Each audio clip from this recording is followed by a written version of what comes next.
হলুদ বরণ, এক হাতে জীব। কিন্তু কেন এমন রূপ দেবী বগলামুখীর? শাস্ত্রে কিসের প্রতীক এটা? আষাঢ় মাসের শুক্লপক্ষের অষ্টমী তিথিতে দেবী বগলামুখীর পুজো করা হয়। তার গাত্রবর্ণ উজ্জ্বল হলুদ। শুধু তাই নয়, দেবীর পুজোয় প্রায় সব উপকরণই হয় হলুদ রঙের। হলুদ বস্ত্র, হলুদ ফুল, হলুদের চন্দন, হলুদ মিষ্টি, এমনকি হলুদ ছোলার ডালও নিবেদন করা হয়। কিন্তু কেন? এর উত্তর লুকিয়ে আছে পুরাণে।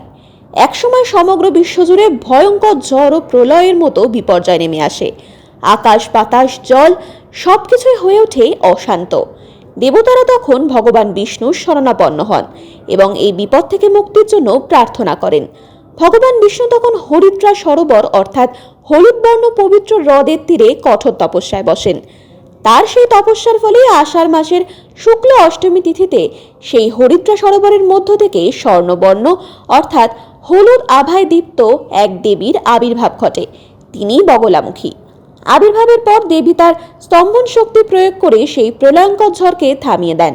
তাই শাস্ত্রে আষাঢ়ের শুক্ল অষ্টমীকে দেবী বগলামুখীর আবির্ভাব তিথি হিসেবে মাহাত্ম্য দেওয়া হয়েছে।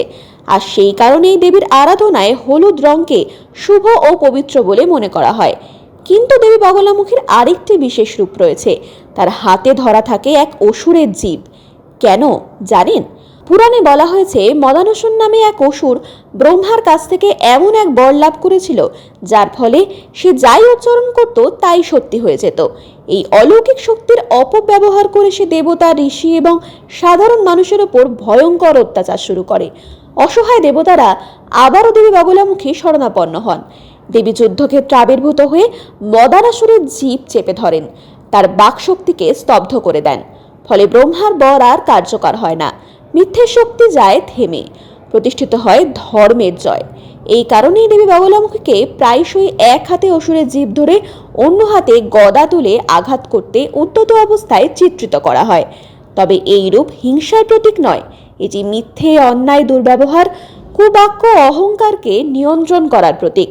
তন্ত্রশাস্ত্রে বলা হয়েছে দেবী বগলামুখীর উপাসনা মানুষের ভয় দূর করে, শত্রুর অন্যায় আক্রমণ, মিথ্যে অপবাদ এবং অশুভ শক্তির প্রভাব থেকে রক্ষা করতে সক্ষম। তবে এই সাধনা গুরু পরম্পরার নির্দেশ ছাড়া কখনোই করা উচিত নয়।